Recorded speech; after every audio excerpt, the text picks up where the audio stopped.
Right everyone, now we are moving to the chapter marketing mix. इसमें और detail में हम लोग पिछले चैप्टर के कॉन्सेप्ट्स को आगे बढ़ाएंगे। ठीक है। इस चैप्टर को 4 पार्ट्स में डिवीजन किया गया है। कोई भी मार्केटिंग एक्टिविटीज 4 पार्ट्स में होती है। पहले हम लोग प्रोडक्ट रिलेटेड कुछ बातें करते हैं, जहाँ पे प्रोडक्ट तैयार करने से लेकर के उसकी ब्रांडिंग तक की बात होती है। Once the product is ready, फिर हम डिसाइड करते हैं कि उसकी प्राइसिंग कितनी होगी। एक बार प्राइस रेडी हो जाए तो फिर उसको डिस्ट्रीब्यूट कैसे करना है, अलग अलग प्लेसेस तक, कंज्यूमर तक कैसे पहुंचाना है, उसके बारे में बात करते हैं। एंड पहुंचा देने के बाद भी अब कंज्यूमर को बुलाना तो पड़ेगा खरीदने के लिए, तो प्रोडक्ट को प्रमोट कैसे करना है, उसकी एडवर्टाइजिंग कैसे करेंगे, उन सब की बातें करेंगे। तो 4 पार्ट्स में हम लोग इस चैप्टर को डिस्कस करने जा रहे हैं। चलिए, सबसे पहले बहुत सिंपल सा पार्ट कर रहे हैं। सिंपल सा है इसीलिए थोड़ा फास्ट जाएंगे। गुड्स का मतलब, गुड्स आर फिजिकल प्रोडक्ट्स। ठीक है। गुड्स जो होते हैं वो टैंजिबल होते हैं, और इसी का उल्टा आएगा सर्विसेज। सर्विसेज जो होते हैं वो इनटैंजिबल यानी कि नॉन फिजिकल होते हैं सर्विसेज। गुड्स टैंजिबल होते हैं, मतलब फिजिकल होते हैं। गुड्स को आप स्टोर करके रख सकते हैं, फ्यूचर में भी आप उसको सेल कर सकते हैं। सर्विसेज के साथ पॉसिबल नहीं है कि आप सर्विस को अभी स्टोर कर ले और फिर बाद में बेचे। गुड्स जो है वो होमोजीनियस बनाए जा सकते हैं, फैक्ट्री के गुड्स अगर है तो, क्योंकि मशीन बेस्ड प्रोडक्शन है तो हर यूनिट एक जैसा दिखेगा, यूनिफॉर्मिटी है। सर्विस में ऐसा पॉसिबल नहीं है। और गुड्स सेवरल टाइप्स के होते हैं, अभी हम लोग देखते हैं कितने टाइप्स के होते हैं। सबसे पहले कंज्यूमर गुड्स पे फोकस करते हैं। सर कंज्यूमर गुड्स तो उस चैप्टर में था ना, पहला चैप्टर में? हाँ था, उसमें था कंज्यूमर गुड्स। कंज्यूमर गुड्स वो होते हैं जो एंड कंज्यूमर के लिए बनाए जाते हैं। सर ये कितने टाइप के होते हैं? देखो, सबसे पहला होता है कन्वीनियंस गुड। इन सबको डिटेल में करना है क्या? नहीं नहीं, मैं जितना करा रहा हूँ शॉर्ट शॉर्ट में, आपको भी वैसे ही करना है। एग्जाम में अपने वर्ड्स में लिख के आ जाना है। बहुत डिटेल क्वेश्चन इस पार्ट से नहीं बनेंगे। सर जल्दी बताओ। कन्वीनियंस प्रोडक्ट, कन्वीनियंस प्रोडक्ट क्या होता है? कन्वीनियंस प्रोडक्ट वो होता है जो बहुत आराम, कन्वीनियंट का मतलब क्या होता है? बहुत इजी, बहुत इजीली आप अपने लोकल शॉप से खरीद कर आ सकते हो। जैसे टूथपेस्ट चाहिए, कितना दूर जाओगे टूथपेस्ट खरीदने के लिए? घर के बाहर जो सबसे पहला शॉप मिलेगा वहीं से खरीद लेंगे, क्या दिक्कत है? पैसे भी कम लगते हैं इस ऐसे प्रोडक्ट्स में, रिस्क भी कम है ऐसे प्रोडक्ट्स में, ज्यादा हमें सोचना नहीं पड़ता ऐसे प्रोडक्ट्स में। सर इसके अलावा क्या होता है? इसके अलावा होता है शॉपिंग प्रोडक्ट, जिसको खरीदने के लिए हम लोग अपने शहर के मेन मार्केट में जाते हैं, या थोड़े दूर तक तो जाएंगे। सर इसका एग्जांपल, जैसे मान लो आपने एसी खरीदा, ठीक है, या आपने नया टीवी खरीदने का सोच रहे हो। ठीक है। मतलब अभी क्या है ना, प्राइसिंग जो है फ्यू थाउजेंड रुपीज में पहुंच गई है। तो इसको खरीदने के लिए आप जाएंगे, थोड़ा बहुत रिसर्च करेंगे और उसके बाद फिर खरीद लेंगे। इसे कहते हैं शॉपिंग प्रोडक्ट। सर क्या बहुत फ्रीक्वेंट होता है? नहीं, बहुत फ्रीक्वेंट नहीं होता है, फिर भी मतलब कन्वीनियंट वाले से कम फ्रीक्वेंट होता है। और सर ये क्या है? Speciality product. देखो नाम से ही समझ में आ रहा है, स्पेशल है भाई। स्पेशलिटी प्रोडक्ट है मतलब बहुत महंगा होगा, बहुत रेयर खरीदते होंगे। जैसे गोल्ड के ऑर्नामेंट्स, ज्वेलरीज। सर ये सब कब खरीदते हैं? बहुत रेयर ओकेजन में, घर में शादी होगी तो, कोई फेस्टिवल आएगा तो, ठीक है, कोई ओकेजन होगा तो। ठीक है, और पैसे भी इसमें बहुत ज्यादा लगते हैं। सो इसको खरीदने से पहले 10 बार सोचना पड़ता है, 20 बार सोचना पड़ता है। ठीक है। तो इसको अपने वर्ड्स में आपको लिखना है। यहाँ से कोई सीरियस टॉपिक नहीं है बड़ा क्वेश्चन बनने लायक, फिर भी अगर आ जाए तो आप अपने वर्ड्स में बना देंगे। अच्छा सर, ये इंडस्ट्रियल प्रोडक्ट है। पहला वाला क्या था? Consumer product. ये इंडस्ट्रियल प्रोडक्ट है, मतलब किसके लिए होगा? इंडस्ट्रीज वालों के लिए होगा, फैक्ट्री वालों के लिए होगा, प्रोड्यूसर्स के लिए होगा। सर इसका एक दो एग्जाम्पल देखो, एक दो एग्जाम्पल है। रॉ मटेरियल, रॉ मटेरियल कौन खरीदता है? हम लोग थोड़ी ना खरीदते हैं, फैक्ट्री वाले खरीदते हैं।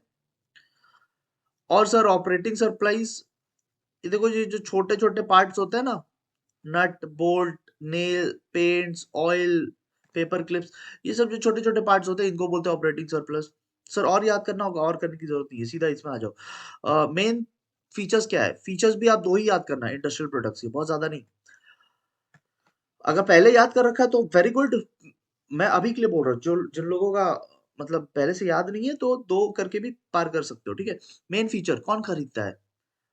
बहुत कम बायर्स होते हैं, फैक्ट्री वाले लोग खरीदते हैं। दूसरा, इसके डिमांड जो होते हैं वो डिराइव डिमांड होते हैं। जैसे फॉर एग्जांपल, अगर मेन डिमांड लेज पोटैटो चिप्स का है, तो डिराइव डिमांड पोटैटोस का हो गया। तो पोटैटोस क्यों खरीदे जा रहे हैं? इंडस्ट्री वाले, लेज वाले क्यों पोटैटोस खरीद रहे हैं? क्योंकि उन पोटैटोस को लेके उन्हें चिप्स बनाना है। तो मेन डिमांड चिप्स की है और डिराइव डिमांड पोटैटोज की है। अच्छा, सर बीच में तो और भी कुछ पॉइंट्स था नोट्स में, वो सब इम्पोर्टेंट नहीं है, ठीक है? आपको देखना है तो बाद में देख लेना, मैं सिर्फ इम्पोर्टेंट पार्ट करा दे रहा हूँ। ओके, नेक्स्ट पार्ट आता है सर्विसेज का। सर सर्विसेज तो आपने वहीं से गुड्स के साथ-साथ में करा दिया था। हाँ, करा दिया आपको। सर टाइप्स ऑफ सर्विसेज बता दो थोड़ा-सा। चलो बता देते हैं।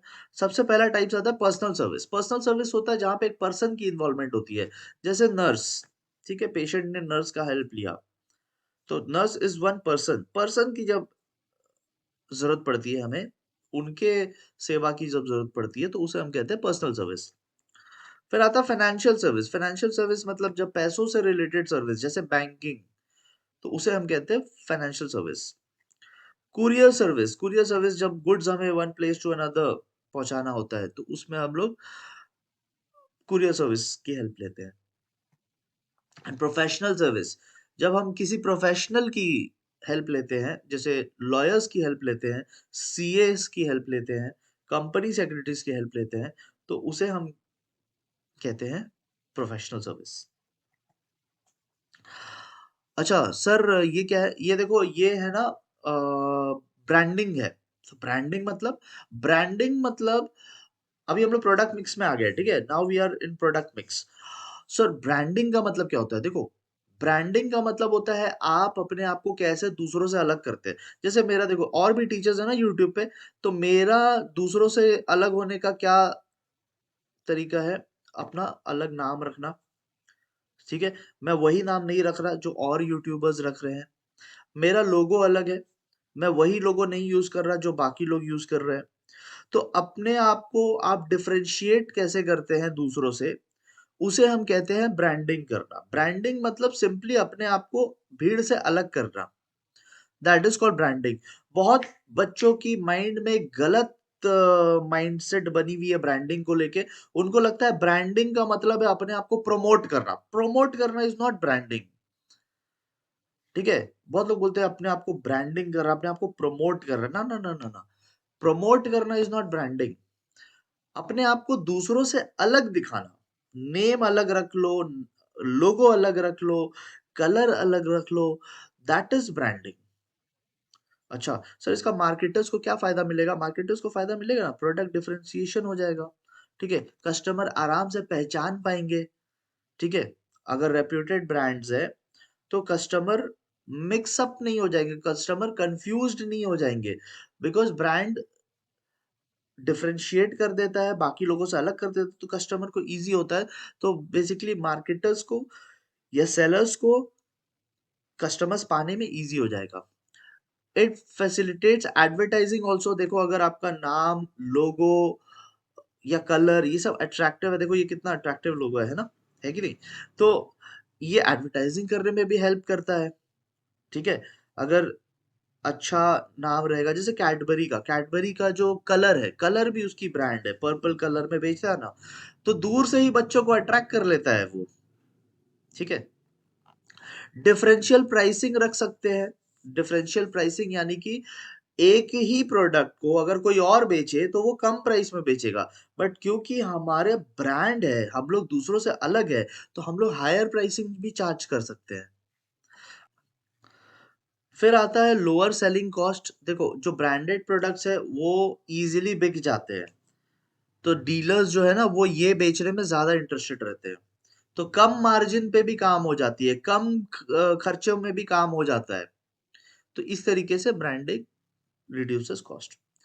कस्टमर्स के लिए क्या फायदा है ब्रांडिंग में?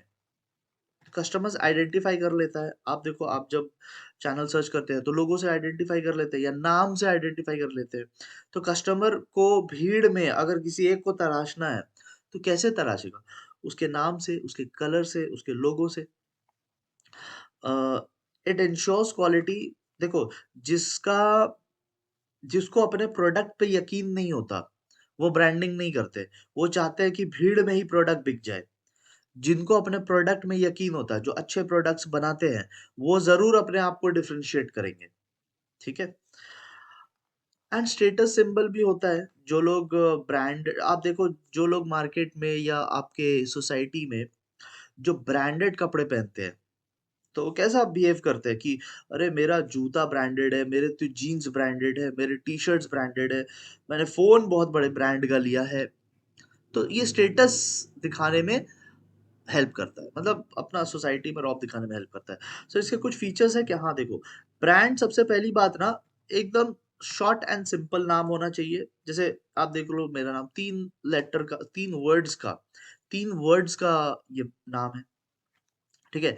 It should be easy to pronounce and remember, आप आराम से इसको बोल सको, ठीक है? फ्रेंच वर्ड रख देना, जर्मन वर्ड रख देना, ऐसी-ऐसी जापानीज़ वर्ड रख देना, तो लोगों को बोलने में दिक्कत आएगी। सिंपल रखो ना, सिंपल रखो, ठीक है? डिज़ाइनिंग ऐसी होनी चाहिए कि it should be attractive and appealing to the eyes, ठीक है? एंड नाम पढ़ के ही यूटिलिटी पता चलनी चाहिए। जैसे अश्विन्स कॉमर्स वर्ल्ड, अब किसी को भी पता चल जाएगा कि ये कॉमर्स रिलेटेड कोई चैनल होगा, ठीक है? तो मतलब नाम पढ़ते साथ आपको पता चल जाना चाहिए कि ये क्या चीज़ के बारे में है। देन आती है लेबलिंग, बहुत सिंपल सी पार्ट है। लेबलिंग का मतलब होता है इन्फॉर्मेशन प्रोवाइड करना। लेबलिंग का मतलब होता है इन्फॉर्मेशन प्रोवाइड करना। इसको बहुत डिटेल में केस स्टडी वीडियो में भी कराया है, ठीक है? वहाँ पे भी मैंने समझाया है। तो लेबलिंग का मतलब होता है इन्फॉर्मेशन प्रोवाइड करना। सर कहाँ इन्फॉर्मेशन प्रोवाइड करते हैं? पैकेट पे भी कर सकते हैं। आप देखो जितने भी फूड के आइटम्स होते हैं, तो पैकेट पे ही इन्फॉर्मेशन लिखा रहता है, मैन्युफैक्चरिंग डेट, ये सब चीज़ें, ठीक है? ये सब चीज़ें। Name of the product, name and address of the manufacturer, date of manufacturing, ठीक है? एमआरपी, डायरेक्शन फॉर यूज़, ये सब चीज़ें वहीं पे लिखी देती रहती है पैकेट में ही। सर ज़रूरी है क्या पैकेट में ही लिखा रहे? नहीं, नहीं, नहीं। देखो कुछ प्रोडक्ट्स हैं जिसमें अलग से अटैच करते हैं, जैसे कपड़े। जब आप शॉपिंग मॉल में कपड़े खरीदने जाते हो, तो प्राइस क्या उसी में लिखा रहता है, शर्ट में लिखा रहता है? नहीं, वो अलग से एक प्राइस टैग में लिखा रहता है और उसे अटैच किया जाता है। तो अटैच भी कर सकते हैं, पैकेट पे भी लिख सकते हैं, ठीक है? सो इसके क्या एडवांटेजेज़ है? तो देखो एक तो ये सर्विस टू द कस्टमर हो गया, क्योंकि कस्टमर को अच्छी इन्फॉर्मेशन ज़रूरी इन्फॉर्मेशन प्रोवाइड कर रहे हैं। दूसरा, इससे क्या है ना, वेरिएशंस इन प्राइस सेलर कर नहीं पाएगा। मतलब अगर एमआरपी लिखा हुआ है, किसी प्रोडक्ट में एमआरपी लिखा हुआ है ₹50, तो सेलर चाह के भी 50 से ज़्यादा नहीं चार्ज कर सकता, ठीक है? अच्छा, एडवर्टाइजिंग में भी हेल्प करता है if the labelling is attractive, क्योंकि आपको इन्फॉर्मेशन देना है, तो इन्फॉर्मेशन कैसे दोगे? वर्ड्स में लिखोगे। अगर आपका लिखने का तरीका अट्रैक्टिव है, तो एडवर्टाइजिंग भी हो सकता है, ठीक है? अ, चलो इतना कर लेते हैं। इस पे केस स्टडी भी है, आप लोगों को केस स्टडी करना है, ठीक है? देखो कुछ नए लोग आए हैं, जो लोग 1 साल से यूट्यूब पे नहीं पढ़ रहे थे, लास्ट मोमेंट में आए हैं। For them I am saying, नीचे डिस्क्रिप्शन में लिंक दिया हुआ है ऐप का। आप ऐप में जाके स्टोर सेक्शन में इससे रिलेटेड, कॉमर्स से रिलेटेड एक कोर्स है, मोस्ट एक्सपेक्टेड क्वेश्चंस वाला। आप उसमें जाकर के केस स्टडीज़ के सारे वीडियोज़ एक्सेस कर सकते हो। 4 वीडियोज़ है, 3 घंटे की ड्यूरेशन है, ठीक है? बट उसमें 3 घंटा ऐसा मत सोचना कि सिर्फ़ केस स्टडी है, उसमें रिविज़न भी है, पॉइंट्स को रिवाइज़ भी कराया है एंड फिर केस स्टडी भी डिस्कस किया है, ठीक है? जैसे लेबलिंग है, तो लेबलिंग को मैंने पहले समझाया है कि क्या होता है, फिर लेबलिंग के केस स्टडी पे लेके गया हूँ। वो 3 आवर्स आपका वर्थ इट होगा, बहुत इम्पोर्टेंट है। उसमें रिवीजन भी हो जाएगा और आपको कुछ नहीं करना, आपको बस बैठ के आराम से सुनना है, ठीक है? तो सब मैंने वहाँ पे पढ़ दिया है, मैंने वहाँ पे समझा दिया है और मैंने वहाँ पे रिवाइज़ भी करा दिया है। तो 2-3 काम एक साथ हो जाएगा, ठीक है? तो it is for the new people, जो लोग नए आए हैं इससे पहले, क्योंकि मैं देख रहा हूँ कि कुछ नए लोग आए हैं और उनको नहीं पता कि कहाँ जाना है केस स्टडी के लिए, कहाँ जाना है किस चीज़ के लिए। तो ऐप का लिंक नीचे डिस्क्रिप्शन बॉक्स में गिवन है, आप वहाँ पे जाके रजिस्टर कर सकते हैं, ठीक है? सर पैकिंग, पैकेजिंग, इसमें ना दिमाग खराब हो जाता है, किसको क्या बोले समझ में नहीं आता है, ठीक है? चलो ठीक है, देखो समझो, पैकेजिंग किसको बोलते हैं? पैकेजिंग होता देखो कोई भी चीज़ हम लोग खरीदते हैं तो पैकेट में आता है ना, तो पैकेट में डालना, प्रोडक्ट को क्या मैं बोल रहा हूँ, पैकेट में डालना। जैसे फॉर एग्ज़ाम्पल टूथपेस्ट है, तो टूथपेस्ट कहाँ जाएगा? ट्यूब में जाएगा। सबसे पहले कहाँ जाता है? ट्यूब में। तो सबसे पहले जहाँ जाता है ना, उसे बोलते हैं प्राइमरी पैकिंग। प्राइमरी पैकेज मतलब पहले कहाँ जा रहा है? पहले जा रहा है ट्यूब के अंदर, टूथपेस्ट तो ट्यूब के अंदर जाता है, दैट इज़ कॉल्ड पैकिंग, ठीक है? सिर्फ प्रोडक्ट को पैकेट के अंदर डालना, उसको हम लोग बोलते हैं पैकिंग, ठीक है? यहाँ पे लिखा हुआ है, पैकिंग का मतलब क्या होता है? पैकिंग का मतलब बस पैकेट के अंदर डाल दो, ओके? पैकेजिंग क्या होता है? पैकेजिंग मतलब आप उस पैकेट की डिज़ाइनिंग कैसे कर रहे हैं, ठीक है? पैकेजिंग का मतलब होता है कि आप उस पैकेट की डिजाइनिंग कैसे कर रहे हैं। जैसे टूथपेस्ट का जो पैकेट होगा वो ट्यूब फॉर्म में आएगा, लिक्विड का जो पैकेट होगा वो बॉटल के फॉर्म में आएगा। तो सबका पैकेट अलग अलग टाइप का होता है। ऑयल का जो पैकेट होगा वो कंटेनर के फॉर्म में आएगा। ठीक है, तो ये डिफरेंस है। पैकिंग मतलब किसी, जैसे हम लोग बोलते हैं ना कि अरे मैं दूसरे शहर जा रहा हूँ, आज रात को मुझे पैकिंग करनी है। पैकिंग करनी है मतलब क्या, अपने प्रोडक्ट्स को, अपने कपड़ों को बैग में डाल लेना है। तो किसी भी चीज को किसी कंटेनर में डाल लेना, दैट इज पैकिंग। और पैकेजिंग क्या होता है, पैकेजिंग का मतलब होता है उसी पैकेट को डिजाइन करना, कि वो पैकेट कैसा दिखना चाहिए, कौन से कलर का होना चाहिए, क्या शेप होनी चाहिए उसकी। ठीक है, बॉटल होगा या ट्यूब होगा या कंटेनर होगा या बॉक्स होगा। ठीक है सर, सेकेंडरी पैकेजिंग क्या होता है। देखो, टूथपेस्ट तो आपका ट्यूब में चला गया, बट क्या मार्केट से जाते हैं तो ट्यूब खरीद के लाते हैं? ट्यूब भी तो एक बॉक्स के अंदर आता है ना। ट्यूब भी तो एक बॉक्स के अंदर आता है। तो उस बॉक्स को बोलते हैं सेकेंडरी पैकिंग। और सर, ये ट्रांसपोर्ट पैकिंग क्या है? देखो, जब गुड्स फैक्ट्री से निकलता है, कहीं जाता है, तो उसे और किसी कंटेनर में डाला जाता है या किसी बड़े से बॉक्स में डाला जाता है, उसे हम लोग बोलते हैं ट्रांसपोर्ट पैकिंग। ठीक है, सर कुछ अच्छे फीचर्स बता दो ना। फीचर्स आप 3-4 कर लेना यहाँ से। सबसे पहला, पैकेट जो होता है ना वो ईज़ी टू हैंडल होना चाहिए। ठीक है? ईज़ी टू हैंडल होना चाहिए। जैसे टूथपेस्ट है तो उसके लिए ट्यूब बनता है। ट्यूब ईज़ी टू हैंडल होना चाहिए। कुछ और शेप में होता तो हमें डिफ़िकल्टी होती प्रोडक्ट को यूज़ करने में। एस्थेटिक सैटिस्फैक्शन मतलब सुंदरता भी होनी चाहिए। ठीक है?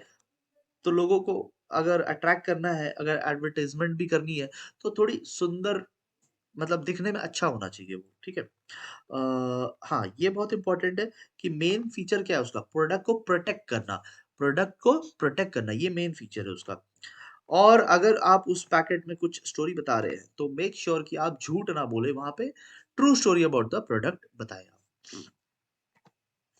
फिर आता है सर प्राइस मिक्स। सर इसमें क्या करना है? बहुत कुछ नहीं करना है, एकदम सिंपल सा पार्ट करना है। इसमें एक ही क्वेश्चन बनता है कि देखो, प्राइस का मतलब तो आपसे पूछेंगे नहीं, ठीक है? अब आप उतने छोटे बच्चे नहीं रहे हो क्लास 11 वाले कि आपको प्राइस का मतलब पूछे, ठीक है? आपको पूछेंगे कि प्राइस डिसाइड कैसे करते हैं? तो बहुत सिंपल है, प्रोडक्ट हमारा रेडी हो गया, ब्रांडिंग, पैकेजिंग, लेबलिंग सब कर दिया।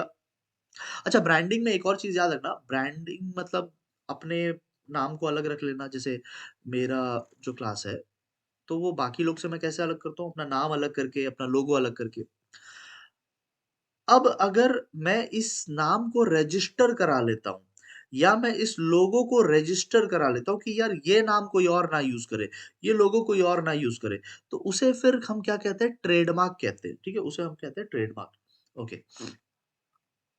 सर, प्राइसिंग कैसे डिसाइड करते हैं? मतलब प्रोडक्ट की प्राइसिंग कैसे डिसाइड करते हैं? बहुत सारे फैक्टर्स हैं, चलो कुछ फैक्टर्स देख लेते हैं। तो हम लोग सबसे पहले देखेंगे कि हमारा करंट ऑब्जेक्टिव क्या है? What is our current objective? जैसे अगर हमारा करंट ऑब्जेक्टिव है सेल्स मैक्सिमाइज़ेशन, जैसे जियो जब लॉन्च हुआ था, तो वो प्रॉफिट कमाने के इंटेंशन से शुरू में काम नहीं कर रहा था। आज जियो प्रॉफिट कमा रहा है, बट जियो जब लॉन्च हुआ था 2016 में, तो उसने फ्री में सिम बाँटा था। क्या बात कर रहे हो? फ्री में सिम बाँटा था, क्यों बाँटा था? क्योंकि उस टाइम उसका ऑब्जेक्टिव एक ही था कि ज़्यादा से ज़्यादा सेल्स करो, ज़्यादा से ज़्यादा कस्टमर्स को अपने पास में लाओ। तो अगर आपका ऑब्जेक्टिव क्या है वो इम्पोर्टेंट है। अगर आपका ऑब्जेक्टिव है कि right now we are not interested in profit, right now we are interested in customer acquisition, तो अभी हमें सेल्स ज़्यादा से ज़्यादा करना है। तो ऐसे सिचुएशन में प्राइस कम रखने पड़ते हैं। फिर आपको प्राइस डिसाइड करने से पहले ये भी देखना होगा कि प्रोडक्ट को बनाने में कितना खर्चा लगा है, व्हाट इज़ द कॉस्ट? अगर प्रोडक्ट को बनाने में ₹80 लगा है, तो आप ₹50 में थोड़ी बेच पाओगे। आपको तो 80 से ज़्यादा में बेचना पड़ेगा, ठीक है? इस पॉइंट पे भी एक केस स्टडी है, ठीक है? केस स्टडी करिएगा, बहुत हेल्प मिलेगा आपको। उसके बाद फिर आता है, एंड सिर्फ केस स्टडी नहीं, आपको ऐप में जाके एमसीक्यूज़ भी करने हैं।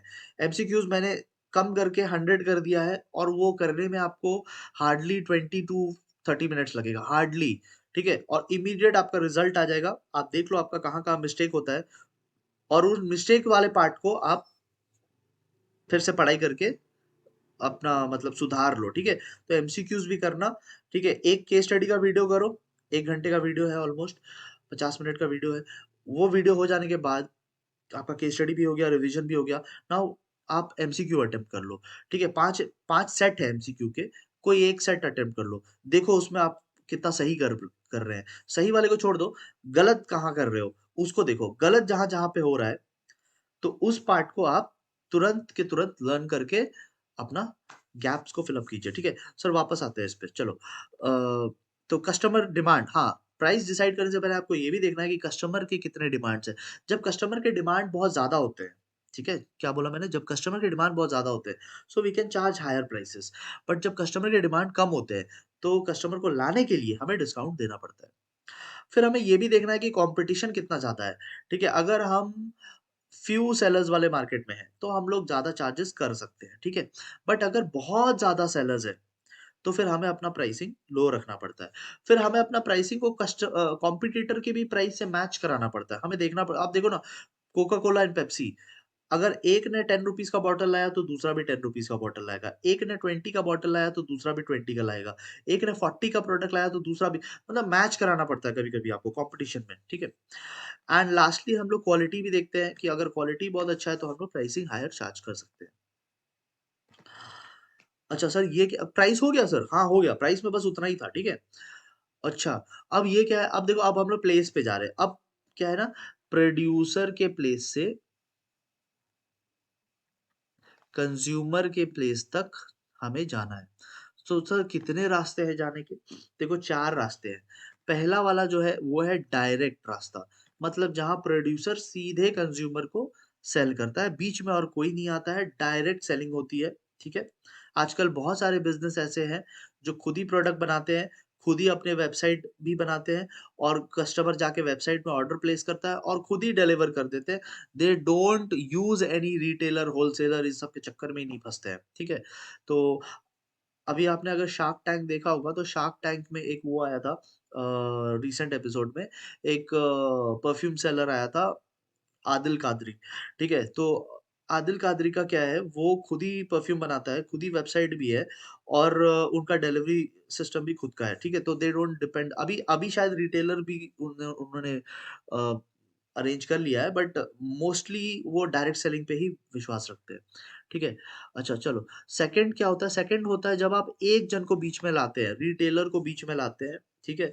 और रिटेलर के थ्रू फिर बेचते हैं, मतलब प्रोड्यूसर है, प्रोड्यूसर से सीधा, जैसे जो लोग छोटे-छोटे प्रोडक्ट बनाते हैं ना, जैसे मोमबत्ती बना रहे, कैंडल्स बना रहे हैं, अगरबत्ती बना रहे हैं, जो इंसेंस स्टिक्स होते हैं, तो इन सब को कैसे बेचा जाता है? घर पे बनती है ये सब प्रोडक्ट, जो मोमबत्तियाँ बनती है, अगरबत्तियाँ बनती है, ठीक है? धूप बत्ती बनती है, जो पूजा के सामान होते हैं ना, तो इन सबको घर पे बनाते हैं ज़्यादातर, बहुत बड़े फैक्ट्रीज़ में नहीं बनते, छोटे-मोटे फैक्ट्रीज़ में बनते हैं और उसके बाद क्या होता है, सीधे लोकल शॉप में जाके रिटेलर्स को दे दिया जाता है और उसके बाद इसकी सेलिंग होती है।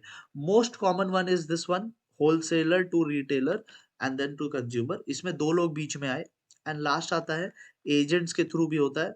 फार्म प्रोडक्ट्स, एग्रीकल्चरल प्रोडक्ट्स इस 4th वाले रूट से ज़्यादा बिकते हैं। तो अब सर बात ये है कि हम कौन-सा वाला मेथड यूज़ करें? हमारे लिए कौन-सा मेथड अच्छा होगा?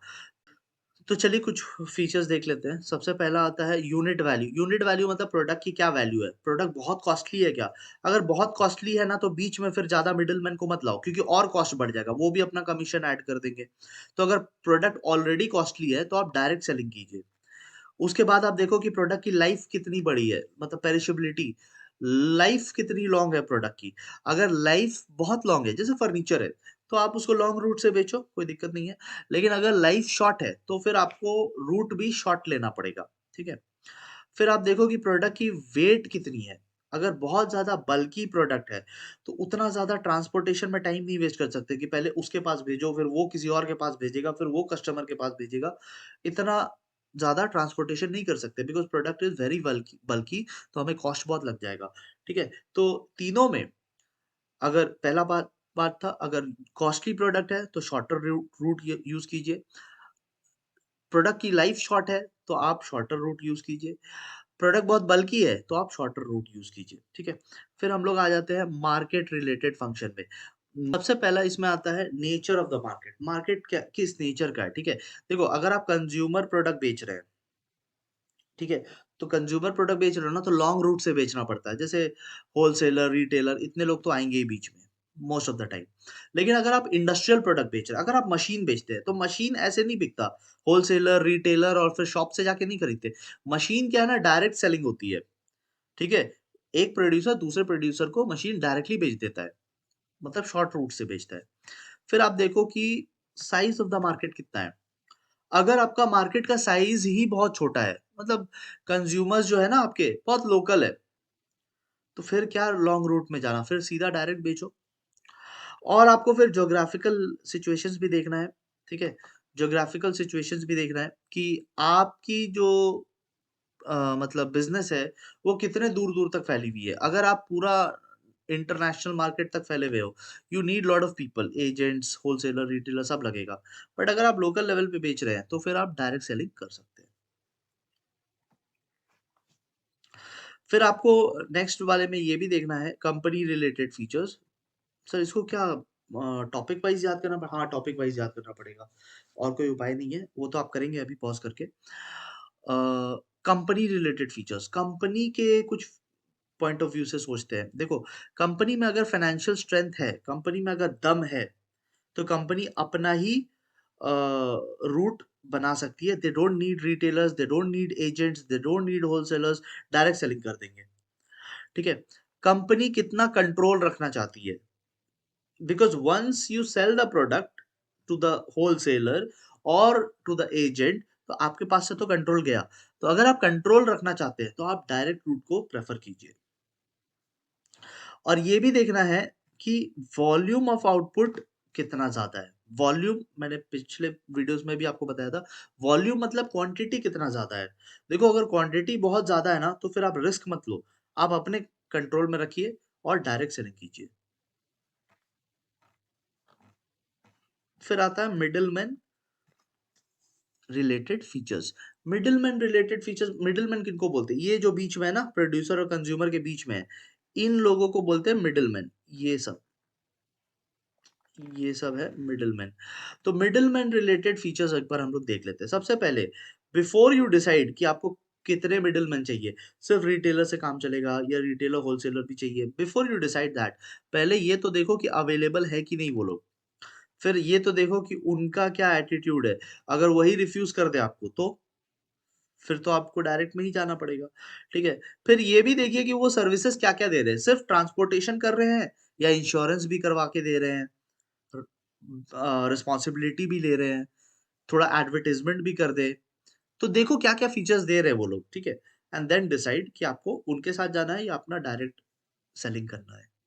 अच्छा, इसमें एक टॉपिक आता है फिजिकल डिस्ट्रीब्यूशन, जिसमें 4 चीज़ आते हैं: order processing, warehousing, transportation, inventory control. 4 चीज़ आते हैं। इनको बहुत डिटेल में मैंने समझाया है केस स्टडी के वीडियो में, और केस स्टडी साथ में करवाया है, ठीक है?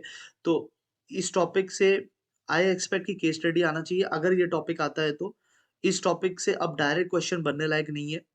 तो अगर आपको करना है तो आप केस स्टडी के वीडियोज़ में इसको कंप्लीट कर लो, एंड साथ ही साथ वहाँ पे केसेस भी कर लो। मेरे हिसाब से अगर ये आया तो डायरेक्ट नहीं आएगा, ये आया तो केस स्टडी के साथ ही आएगा। तो I am not covering it here, I have already done it, ठीक है? अगर आपको डिटेल में, बहुत ज़्यादा डिटेल में करना है, तो आप मेरे पुराने जो वीडियोज़ हैं, मेन वीडियोज़, आप वहाँ से भी कर सकते हैं, ठीक है? चलिए, अब हम लोग लास्ट की तरफ जा रहे हैं, प्रोडक्ट को प्रमोट कैसे करना है। अगेन ये वाले पे भी केस स्टडी है, एडवर्टाइजिंग, बट मैं यहाँ पे भी समझा देता हूँ।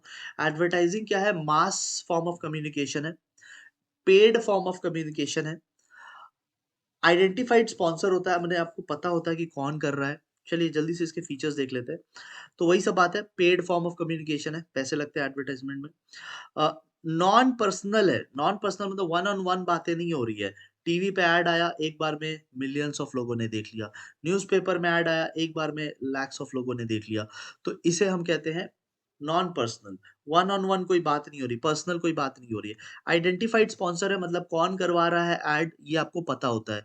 जैसे अगर आप मैगी का ऐड देख रहे हैं, तो आपको पता है कि नेस्ले ने ही इस ऐड को करवाया होगा। मास फॉर्म ऑफ कम्युनिकेशन है, एक बार में आप लार्ज नंबर ऑफ लोगों तक पहुँच जाते हैं। ऑब्जेक्टिव करने की ज़रूरत है क्या? 2 कर लो, ठीक है?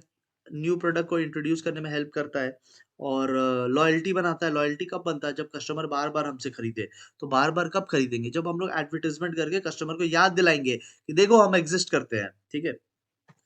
सेल्स प्रमोशन क्या होता है? सेल्स प्रमोशन होता है फेस्टिव सीज़न में, जो आप देखते होंगे डिस्काउंट्स मिलते हैं, ठीक है? ऑफर मिलता है, फ्री सैंपल्स मिलते हैं, एक पे एक फ्री मिलता है, तो वो सबको बोलते हैं sales promotion. Sir sales promotion करने का मेन ऑब्जेक्टिव क्या है? सेल्स प्रमोशन करने का मेन ऑब्जेक्टिव ये है कि हम अपने करंट सेल्स को बढ़ाएँ। ऐसा नहीं कि सेल्स नहीं हो रहा है, सेल्स हो रहा है, बट हमें सेल्स को ना थोड़ा बूस्ट अप करना है। तो क्या करें? कुछ डिस्काउंट दे दो, कुछ ऑफर दे दो, फ्री कूपन्स बाँटो, कुछ करो जिससे कि आपका प्रोडक्ट ज़्यादा प्रमोट हो, ठीक है? इस पे भी केस स्टडी है, ठीक है? इस पे भी केस स्टडी है। ऐप का लिंक नीचे डिस्क्रिप्शन में गिवन है, make sure you do it, बहुत सीरियस मैटर है, आपको वो कर लेना चाहिए, ठीक है? अच्छा, पर्सनल सेलिंग क्या होता है? देखो एडवर्टाइजिंग का उल्टा, advertising was mass form of communication, personal selling होता है जब वन ऑन वन टॉक्स होते हैं, ठीक है? ये जनरली कॉस्टली प्रोडक्ट्स के लिए होते हैं, जहाँ पे सेलर जो है सॉरी नॉट सेलर, सेलर का जो एजेंट है वो आके पर्सनल सेलिंग करेगा, वो आके आपको प्रोडक्ट के बारे में समझाएगा, वो वहीं पे आपकी इंस्टेंटली डाउट भी सॉल्व करेगा, वो हो सकता है तो आपको प्रोडक्ट का डेमो भी दिखाए, ठीक है? तो इसे हम कहते हैं पर्सनल सेलिंग, जहाँ पे पर्सनल इंटरैक्शन होगा, सेलेक्टिव होता है, इसमें हम लोग सारे कस्टमर्स तक नहीं पहुँचते, इसमें हम लोग उन्हीं कस्टमर्स के पास जाते हैं, जो हमें लगे कि यार ये हमारा प्रोडक्ट खरीद लेगा, ठीक है? ओरल फॉर्म ऑफ कम्युनिकेशन है, ठीक है? अ, बातें कर कर के यहाँ पे डीलिंग्स होती है। लॉन्ग लास्टिंग रिलेशनशिप होता है, अगर एक बार प्रोडक्ट बिक गया, अच्छा चला, तो फिर आप नेक्स्ट टाइम वापस से उस कस्टमर को री-अप्रोच कर सकते हो कोई नए प्रोडक्ट के साथ एंड आप उस कस्टमर को बार-बार सर्विस दे सकते हैं, ठीक है? ऑब्जेक्टिव्स चलो कर लेते हैं एक बार। To convert the interest into desire, देखो एडवर्टाइजिंग से क्या है ना, बस इंटरेस्ट आता है कि हाँ यार ये प्रोडक्ट बड़ा अच्छा है, बट ज़रूरी नहीं कि हम लोग खरीदने चले जाएँ। लेकिन अगर कोई आके हमें प्रोडक्ट को पिच करे कि खरीदो, देखो बहुत अच्छा प्रोडक्ट है, डेमो दिखा दे, सैंपल दिखा दे और हमारे डाउट्स को भी सॉल्व कर दे, तो फिर हम लोग खरीदने की तरफ जा सकते हैं। और ये सेल्स को इंक्रीज़ करता है, ठीक है? सर इतना ही करना है क्या? आप चाहो तो और 1-2 पॉइंट कर लो, ठीक है? पब्लिसिटी लास्ट पॉइंट पे आते हैं। सर इसमें से डिफरेंसेस आ सकता है क्या? डिफरेंसेस बहुत इंपॉर्टेंट है। मैंने नोट्स में डिफरेंसेस दे रखा है। डिफरेंसेस मैं कराता नहीं हूँ बिकॉज़ उसी चीज़ को फिर दोबारा बोलना पड़ता है। तो डिफरेंसेस करना है क्या? डिफरेंसेस करना है, आ सकता है, ठीक है? इनफैक्ट मेरा 2014 टू 2020 का जो क्वेश्चन वीडियो है, उसमें भी काफ़ी सारे डिफरेंसेस इस पोर्शन से थे, ठीक है? आपको याद होगा जिन लोगों ने वीडियो देखा है उसमें काफ़ी सारे बेल मोमेंट्स थे, ठीक है? और अगर 2 मार्क्स में भी आ सकता है, शॉर्ट क्वेश्चन में भी आ सकता है, लॉन्ग में भी आ सकता है, तो डिफरेंसेस आप करना, मेरे नोट्स में भी गिवन है। जिनके पास मेरा नोट्स नहीं है, अभी लास्ट मोमेंट में कोई टेंशन मत लो, बुक से कर लो, कोई दिक्कत नहीं है, ठीक है? पब्लिसिटी क्या होता है सर? पब्लिसिटी देखो एडवर्टाइजिंग जैसा ही होता है, मास फॉर्म ऑफ कम्युनिकेशन है, बट ये पेड कम्युनिकेशन नहीं होता है, ठीक है? एडवर्टाइजिंग या क्या होता है ना, एडवर्टाइजिंग एक एडवर्टाइज़र पे करके करवाता है। पब्लिसिटी जो है अपने आप हो जाती है, जैसे अपने आप चर्चा होने लगती है, तो उसे बोलते हैं पब्लिसिटी। अभी आप लोग एग्ज़ाम देने जाओगे, अगर मेरा वीडियो आपको पसंद आया, ठीक है? अगर मेरा पढ़ाने का तरीका आपको पसंद आया, तो आप एग्ज़ाम देने जब जाओगे तो बात करोगे ना। तो मैंने क्या आपको पैसा दिया है जाके बात करने के लिए कि जाओ मेरे बारे में बात करो? नहीं, आप अपने से बात करेंगे। आप पॉज़िटिव बात भी कर सकते हैं, आप नेगेटिव बात भी कर सकते हैं, दोनों। जिसको पसंद आया वो बोलेगा कि यार इसने बचा लिया, इसने बहुत जल्दी-जल्दी में हमारा पूरा सिलेबस करा दिया वरना 1 दिन में तो होने से रहा था, ठीक है? लेकिन कुछ लोग नेगेटिव भी बोल सकते हैं, तो दोनों तरफ के व्यू पॉइंट्स होते हैं, तो उसे बोलते हैं पब्लिसिटी। इसमें कोई पैसा दे के नहीं करवाया जाता और ये अपने आप हो जाता है, ठीक है? तो it is not directly paid, ठीक है? कभी-कभी इनडायरेक्टली भी पेड होता है, वो बॉलीवुड के सेलिब्रिटीज़ लोग करते हैं ना, खुद ही कैमरा पर्सन को पैसा दे देते हैं और बोलते हैं कि जब हम एयरपोर्ट में आएँगे ना तो हमारी फ़ोटो लेना, ठीक है? तो ठीक है, ठीक है, कभी-कभी इनडायरेक्टली पे होता है, ठीक है? It covers favourable news but it can be negative also, देखो पॉइंट नंबर 5 में बोल रहा है, it can be negative also, ठीक है? अच्छा, कहाँ पे हो सकता है सर? वही सब जहाँ पे एडवर्टाइज़मेंट हो सकता है, जैसे टीवी, न्यूज़पेपर, रेडियो, इंटरनेट, जहाँ-जहाँ एडवर्टाइज़मेंट हो सकता है, वहाँ-वहाँ पे पब्लिसिटी भी हो सकती है, ठीक है? इसके ऑब्जेक्टिव क्या है? किसी चीज़ की इन्फॉर्मेशन देना, ठीक है? जैसे आप मेरे बारे में अपने जूनियर्स को बता सकते हो कि यार इसके वीडियो से करना अच्छा होता है, ठीक है? और और क्या इसमें से ईज़ी पॉइंट कौन-सा रहेगा? हाँ, ये पॉइंट नंबर सी कर लो, ईज़ी सा पॉइंट है। अगर हमारा अटेंशन कहीं लेकर के जाना है, तो पब्लिसिटी वहाँ पे काम आता है, ठीक है? So with this the chapter is over, ठीक है? आप एक बार नोट से भी कर लेना and all the very best with this chapter. Link नीचे डिस्क्रिप्शन में गिवन है, वहाँ से जाके आप एमसीक्यूज़ जिसमें आपको हार्डली 30 मिनट्स लगेगा, केस स्टडीज़ जिसमें आपको 3 आवर्स लग जाएँगे, बट आपको और उसके बाद एफर्ट नहीं देना है, बिकॉज़ जो भी एफर्ट है मैंने वहाँ पे दे दिया, आपको बस सिंपली बैठ के देखना है और आपका रिवीजन भी हो जाएगा एक बार फिर से एंड केस स्टडीज़ भी हो जाएँगे एंड उसमें कुछ सैंपल पेपर्स भी है, सैंपल पेपर्स विद सॉल्यूशन है, तो वो क्वेश्चंस भी कर लेना, ठीक है? लास्ट में आप जाना मोस्ट एक्सपेक्टेड क्वेश्चंस की तरफ, जो मोस्ट एक्सपेक्टेड क्वेश्चंस है ना इस बार के एग्ज़ाम्स के लिए, लास्ट में जाना उसकी तरफ, ठीक है? पहले आप हार्ड वर्क करो, जो हार्ड वर्क नहीं करेगा वो शॉर्टकट के भरोसे मत बैठे रहना, ठीक है? Thank you everyone.